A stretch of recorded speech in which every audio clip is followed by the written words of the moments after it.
जैसे चिंतामणि रत्न और खली का टुकड़ा दोनों मिलता, तो ऐसा कौन सा व्यक्ति है, ऐसे कौन व्यक्ति है जो मूल्यवान अमूल्य चिंतामणि रत्न को छोड़कर खली के टुकड़े को चाहेगा। तो मतलब ये है, ध्यान के माध्यम से शरीर और आत्मा दोनों की प्राप्ति होती है। तो ऐसा कौन से पुमान माने मनुष्य है, वह आत्मा को छोड़कर शरीर को चाहे। तब पुनः बताते हैं, स्वसंवेदन सुव्यक्तव्य तनु मातनु निवृत्ति अत्यंत सौख्यवान आत्मा लोकालोक। स्वसंवेदन सुव्यक्तव्य, अपने संवेदना यहाँ शुद्धोपयोग के माध्यम से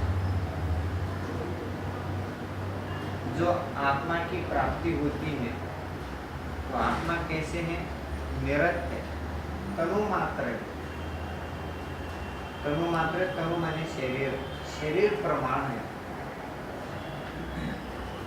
चाहे किसी भी शरीर को धारण करता हो, चींटी का शरीर हो या बड़े शरीर हो, चाहे वो तिर्यंच शरीर हो, चाहे मनुष्य शरीर हो, चाहे मनुष्य नहीं हो, चाहे तिर्यंच नहीं हो, चाहे छोटे हो चाहे बड़े हो, किसी भी शरीर को वह आत्मा धारण करता है, प्राय तो समझना तनु मात्र हो जाता है, कुछ शरीर बराबर होता है। निरत्य वह कभी नष्ट नहीं होता। अत्यंत सौख्यवान आत्मा वो कैसे है, अत्यंत सुखात्मक है, सुख स्वरूप है। बताए थे आपको, अनंत ज्ञान, अनंत दर्शन, अनंत वीर, अनंत सुख आदि अनंत चतुष्टय स्वरूप आत्मक है। और कैसा है, तो कहते हैं लोकालोक विलोकन, लोक सहित अलोक को भी वो जानने वाले और देखने वाले, ऐसी शक्ति आत्मा में है। इसीलिए उसी की प्राप्ति के लिए प्रयास करना चाहिए। संयम्य कर्ण ग्राम मेकाग्रत्वेन चेतसा आत्मानं आत्मवंजाति आत्मन्नेवात्मनि स्थितम्। संयम्य कर्ण ग्राम, कर्ण ग्राम मनी, कर्ण मनी इंद्रिय, ग्राम मने समूह, स्पर्शनेन्द्रिय, रसनाइंद्रिय, घ्राणेन्द्रिय, चक्षुइंद्रिय, कर्णेन्द्रिय, इनको संयमित करके एकाग्रता से आत्मा में आत्मा के लिए स्थिर होकर के उसी को पाने के लिए प्रयास करना चाहिए। हम उसी को पुनः कहते हैं, अज्ञान उपास्तिर ज्ञानम ज्ञानम ज्ञानी समाश्रय ददाति यत्तु यस्यास्ति स्वरूप सिद्धम इदं वचः। इसका सारांश ये है, जिसके पास जो है वह उसी चीज को देगा। जिसके पास ज्ञान है वो ज्ञान देगा, और जिसके पास अज्ञान है वो क्या देगा, अज्ञान देगा। सुप्रसिद्धम इदं वचः, ये लोकोक्ति है, जिसके पास जो है वो नहीं देगा। अज्ञानोपास्तिर ज्ञानम ज्ञानम ज्ञानी समाश्रय। अज्ञानी अज्ञानता का उपासना करता है और ज्ञानी ज्ञान की उपासना करता है। क्या बता रहे, अज्ञानी व्यक्ति अज्ञान का उपासना करता है, ज्ञानी व्यक्ति ज्ञान का उपासना करता है। यह सुप्रसिद्ध है, जिसके पास जो है वही देता है, और जिसके पास जो नहीं है वो क्या दे। साधु के पास जाकर के वस्त्र मांगोगे तो साधु क्या देगा, ज्ञान दे सकते हैं, समझे। और ददाति यत्य शास्त्री सुप्रसिद्धम इदम मत, इसीलिए कहते हैं आप अज्ञानता की उपासना न करके ज्ञान की उपासना करो। अज्ञानियों की उपासना न करके ज्ञानियों की उपासना करो। माने यहाँ पर ज्ञान अज्ञान किसे कहा है? आत्मा को ज्ञानी कहा है, शरीर को अज्ञानी कहा है। इसलिए शरीर की सुरक्षा और शरीर का ये कर क्या कहते हैं उसको, शरीर की ज्यादा ये नहीं करे, समझे? सवेरे से शाम सुरक्षा के लिए उसकी उपासना, शरीर की उपासना न करके आत्मा की उपासना करो। परिचयाद्य विज्ञान दास्रवस्य निरोधिनी जायते अध्यात्म योगेन कर्मणाम आसु निर्जरा। आध्यात्म के योग से या चिंतन से परिचय आदि अनुभव नहीं होता,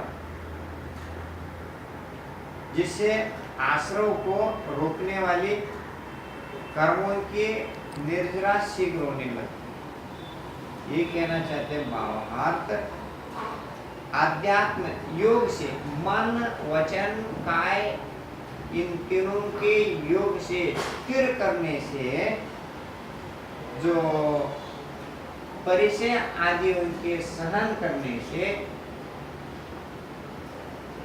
जो आने वाले जो आश्रव है, कर्म है, वह रुक जाते।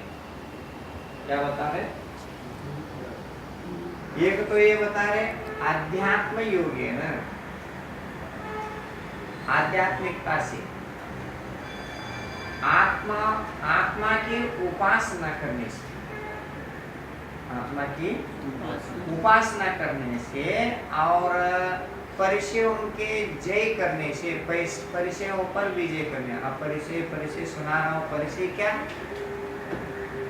जैसे आप ध्यान में बैठे, मच्छर है, मक्खी है, दंश मशक है, निद्रा है, शोक है, भय है, चिंता है, विस्मय है, ये 22 परिचय।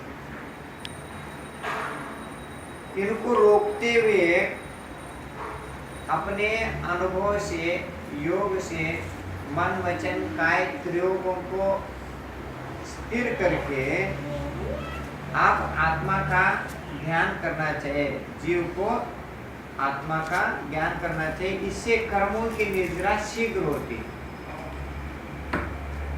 सरल भाषा में यदि बताना हो तो ये कहते हैं कि मन वचन काय इन तीनों को स्थिर करते हुए, ये जो चंचलता हलन चलन है इसको रोकते हुए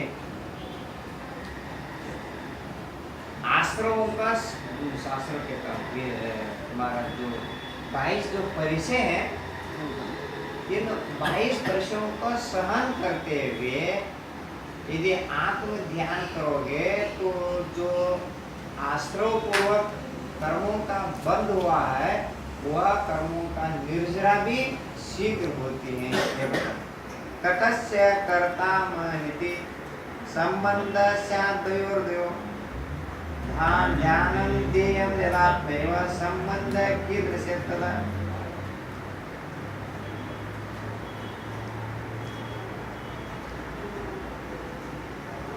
ये कर्ता और कर्म के बारे में बताओ। कहते मैंने इसको किया हूँ, इसका मेरा संबंध है। उदाहरण देते, कटस्य कर्ता मिते संबंध स्याद्वयोर्द्वयो। कटस्य कर्ता मिते, कटस्य माने चटाई। इस चटाई मैंने बनाया, बोलते हैं क्या बना? चटाई। घर मैंने बनाया, ये मंदिर मैंने बनाया। अपनापन क्या हुआ इसमें? कर्तापन। अपनापन मैंने कर्तापन, मैंने किया। कटस्य कर संबंधम स्याद्वयोर्द्वयो, तो एक दूसरे का यहाँ संबंध है। अब ये बताइए, ये समझ में नहीं आएगा, दूसरे उदाहरण देता हूँ। जैसे नौका है, नौका में आप बैठते, यदि नौका अकेली पार होती थी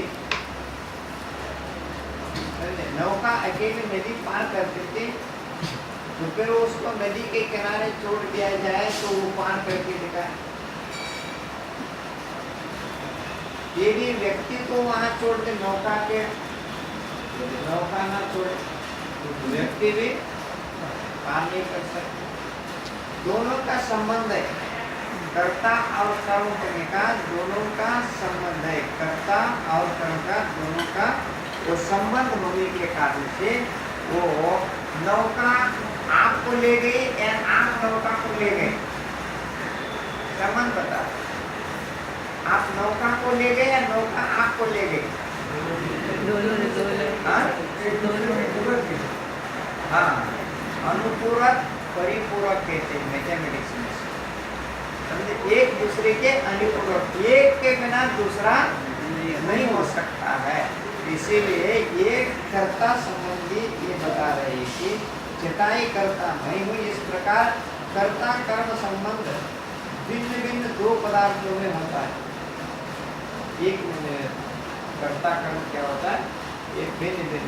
आत्मा को न आप कर सकते, न उसको न मार सकते, न पानी में डुबा सकते, न अग्नि से जला सकते हैं। तो समझे? कुछ नहीं कर सकते हैं, केवल ये संबंध बताते हैं। इसमें मैंने ये किया, मैंने बच्चा पैदा किया, मैंने ये है, मैंने वो बनाया, ये बनाए, ये करते हैं करता। यदा ध्यानम देयम, जब ध्यान और देह आत्मा ही हो तब कीदृश संबंध कैसा होता है? ध्यान और देह, ध्यान माने स्थिर होना, ध्यान। देह माने जिस विषय का आप ध्यान करते हैं। देह माने पदार्थ, जिस पदार्थ का आप ध्यान करते हैं। देह माने उद्देश्य भी होता है, देह माने एम भी होता है, प्रयोजन भी होता है। तो यहाँ पर देह का अर्थ होता है जिस पदार्थ का आप ध्यान करते हो, यानी आप आत्मा की ध्यान करते हो। क्या करते हैं? आत्मा के ध्यान करता है। आत्मा ही वो ध्यान और देह एक में हो जाओ, एक ही हो जाए ध्यान और देह, तब कहते हैं कि आत्मा एवं तथा कीदृश संबंध। फिर आत्मा और उस शरीर का क्या संबंध होता है? अब दो पदार्थों का कोई भी संबंध वहां नहीं होता है। ये कब तक आप कहते हैं मेरा तेरा अपना? जब तक आत्मोपलब्धि नहीं हो। आत्मोपलब्धि होने के